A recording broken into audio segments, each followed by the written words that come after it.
Hi everyone, welcome to iPlus Training Solutions.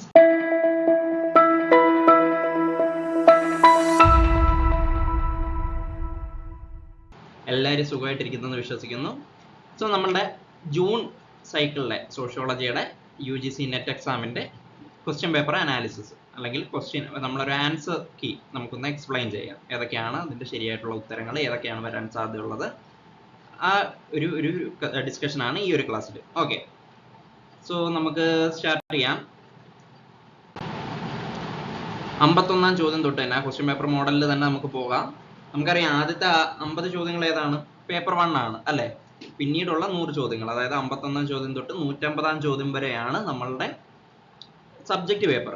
Okay, so നമ്മുടെ സോഷ്യോളജിയിലെ 51-ാം ചോദ്യം, അതായത് സോഷ്യോളജിയുടെ ഫസ്റ്റ് ക്വസ്റ്റ്യൻ നോക്കാം. Radcliffe Brown had carried out his field work in the following geographical places. Option A Andaman and Nicobar Islands, Indonesia, Australia, Mexico, Malaysia. ഇതിലേതാണ് വരുന്നത്? നമുക്കറിയാം Radcliffe ബ്രൗണുമായിട്ട് റിലേറ്റ് ചെയ്ത് നമ്മൾ അദ്ദേഹത്തിൻ്റെ പ്രത്യേകമായിട്ടുള്ള ഒരു ക്ലാസ് ഉണ്ടായിരുന്നു. അതിൽ പഠിച്ചിട്ടുള്ള അദ്ദേഹത്തിൻ്റെ ഫീൽഡ് വർക്ക് ഏരിയകൾ, ജോഗ്രഫിക്കൽ പ്ലേസസ് ഏതാണ്? ഈ ഓപ്ഷൻ തന്നെ നോക്കുമ്പോൾ നിങ്ങൾക്ക് ഏതൊക്കെ ഏരിയകളാണ് കൃത്യമായിട്ട് കിട്ടുന്നത്, ഏതൊക്കെയായിട്ടാണ് അദ്ദേഹം റിലേറ്റ് ചെയ്ത് നിൽക്കുന്നതെന്ന് തന്നെ കിട്ടത്തില്ല. നോക്കിയേ, option A Andaman and Nicobar Island അല്ലേ? ശരിയാണ്. ദെൻ അതുപോലെ തന്നെ വേറെ ഏതാണ്? Option C Australia. അപ്പോൾ option A Andaman and Nicobar Island, അതുപോലെ തന്നെ ഓപ്ഷൻ സി ഓസ്ട്രേലിയ. ഈ രണ്ട് ഓപ്ഷൻസ് ആണ് റാഡ്ക്ലിഫ് ബ്രൗണുമായിട്ട് റിലേറ്റ് ചെയ്തിരിക്കുന്ന ഫീൽഡ് വർക്ക് അല്ലേ? ശരിയാണോ നോക്കാം. അതെ, എ ആൻഡ് സി ഓൺലി. അപ്പം ഏതൊക്കെയാണ്? Andaman and Nicobar, Australia.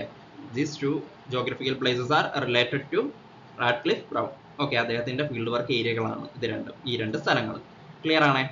So നമുക്ക് നെക്സ്റ്റ് ക്വസ്റ്റ്യനിലേക്ക് പോകാം. The term Marxology was coined by.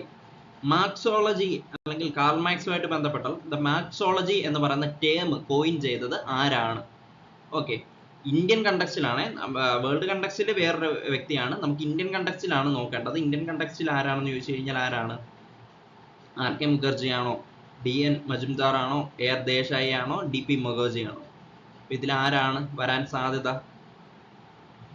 നമുക്കൊരു കാര്യമുണ്ട്, AR ദേശായി ആണ് മാർക്സിസവുമായിട്ട് കുറെ കൂടെ റിലേറ്റ് ചെയ്ത് നിൽക്കുന്നത് എന്നുള്ളൊരു കാര്യം നമ്മളുടെ മൈൻഡിൽ വരുമെങ്കിലും അദ്ദേഹമല്ല മാർക്സോളജി എന്ന് പറയുന്ന ടേം കോയിൻ ചെയ്തത്.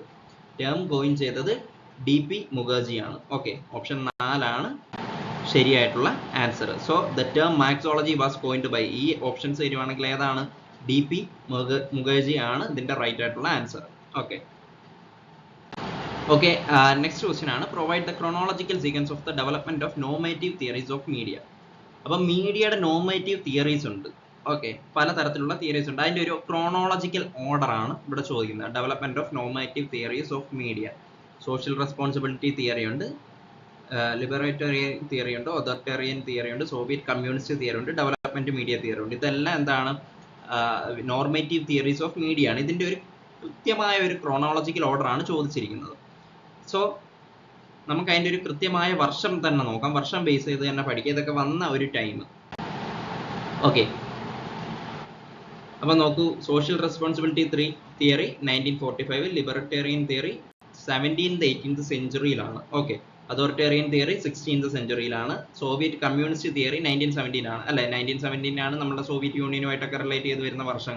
ദെൻ അതുപോലെ തന്നെ ഡെവലപ്മെന്റ് മീഡിയ തിയറി എന്നാണ് 1960-ലാണ്. ഓക്കെ, അപ്പോൾ ഇതിൽ നിന്ന് തന്നെ നമുക്ക് ഓർഡർ കിട്ടും. അപ്പോൾ ഏതാണ് ആദ്യം വരുന്നത്? CBADE. അപ്പോൾ CBDAE ആണ് ഇതിൻ്റെ ഒരു കറക്റ്റ് ആയിട്ടുള്ള ഓർഡർ വരുന്നത്. ഏതൊക്കെയാണ്? CBDAE അല്ലേ? ഓക്കെ, അപ്പോൾ ഇതാണ് ഇതിൻ്റെ കറക്റ്റ് ആയിട്ടുള്ള ഒരു ഓപ്ഷൻ. പക്ഷെ നമുക്ക് ഓപ്ഷനിൽ CBDAE ഉണ്ടോ എന്ന് നോക്കാം. CBDAE ഇല്ല, കൃത്യമായിട്ടുള്ള ഒരു ഓപ്ഷൻ ഇല്ല. അപ്പോൾ ഈ മാച്ച് ദ ഫോളോയിങ്ങിൻ്റെ ഒക്കെ ഒരു പ്രത്യേകത എന്ന് വെച്ച് കഴിഞ്ഞാൽ ഇതെല്ലാം ഇതിൽ പോകുന്നതാണ് അല്ലേ? ഇത് കൂട്ട ഒരുപാട് മിസ്റ്റേക്കുകൾ വരുന്നതാണ് ഓപ്ഷനുകളിൽ. അപ്പം ഇതുമായിട്ട് റിലേറ്റ് ചെയ്ത് നിൽക്കുന്ന ഏറ്റവും അടുത്ത് നിൽക്കുന്ന ഓപ്ഷനുകളാണ് നമ്മൾ ആൻസർ ചെയ്യേണ്ടത്. അപ്പോൾ CBDAE ഇല്ല, അപ്പോൾ CBADE ആണ് ഇതിൻ്റെ ഒരു റൈറ്റ് ആയിട്ടുള്ള ആൻസർ ആയിട്ട് നമുക്ക് കണക്കാക്കാവുന്നത്. ഓക്കെ, സോ ഇതാണ് പക്ഷേ കറക്റ്റ് ആയിട്ടുള്ള ഒരു ക്രോണോളജിക്കൽ ഓർഡർ. ഓക്കെ, നിങ്ങളപ്പോൾ ആ വർഷം ബേസ് ചെയ്ത് തന്നെ പഠിക്കുക. Okay, then next, a vast urban region containing number of cities and their surrounding suburbs is best defined as. അപ്പം a vast urban region containing number of cities and their surrounding suburbs is best defined as. അതിനെ നമ്മൾ വിളിക്കുന്ന പേരെന്താണ്? ഏതാണ്?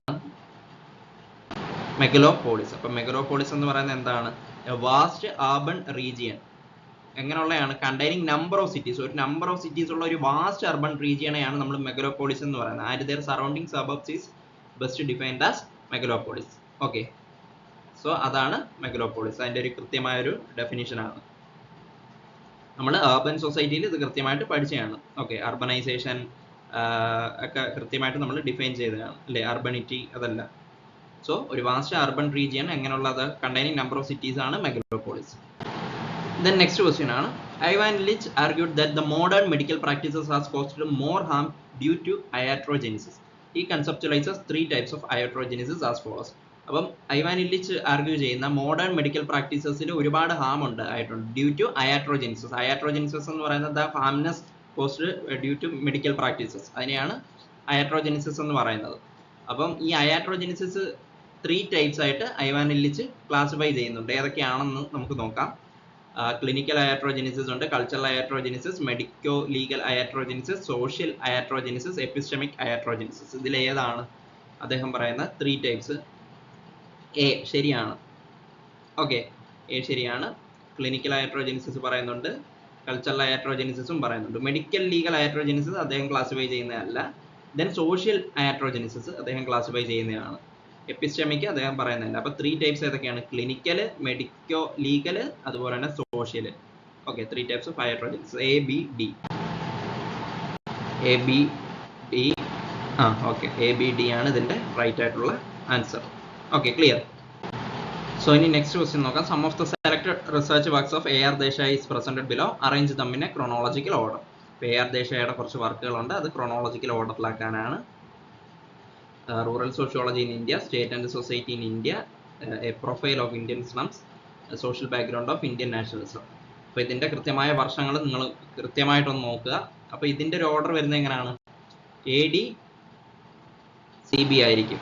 A D C B ആണ് ഇതിൻ്റെ കൃത്യമായിട്ടുള്ളൊരു ഇത് നോക്കുക.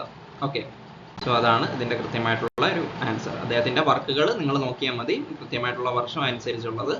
So A D C B ആയിരിക്കണം ഈ ഒരു ADCB ആണ് ഇതിന്റെ കൃത്യമായിട്ടുള്ള ഒരു answer. Then which of the following sociologists developed his theory on the idea of networks and flows? വളരെ സിമ്പിൾ ആയിട്ടുള്ള ഒരു ആൻസർ ആണ്. ഇത് ചുവടെ തന്നിരിക്കുന്ന ഓപ്ഷനുകളിൽ നിന്ന് നമുക്ക് ആ പേര് വായിക്കുമ്പോൾ തന്നെ അറിയാം ആരാണ് networks, idea of networks and flows. അതിൽ മെയിൻ ആയിട്ടുള്ളത് ആരാണ്?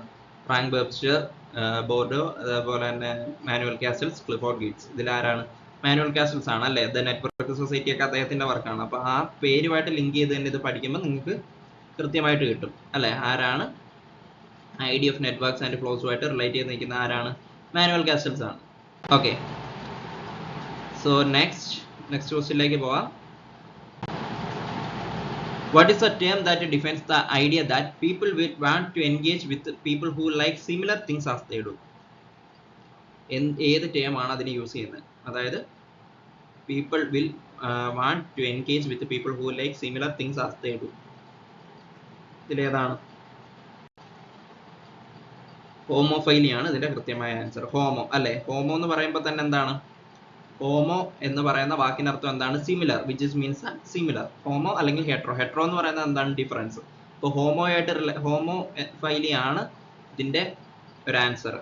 Okay, the term that defines the idea that people will want to engage with the people who like similar things as they do. അതിന്റെ ആൻസർ എന്താണ്? Homophily. Okay, then the numerical value that is assigned to a response at the time of analyzing data is called. എന്താണ്? നമ്മൾ ഒരു കൊടുക്കുന്ന ഒരു numerical value, നമ്മൾ assign ചെയ്യുന്ന ഒരു ന്യൂമറിക്കൽ വാല്യൂ, അതായത് ഡേറ്റ അനാലിസിസ് ടൈമിൽ നമ്മൾ അസൈൻ ചെയ്യുന്ന ന്യൂമറിക്കൽ വാല്യൂവിനെ എന്താണെന്ന് പറയുന്നത്?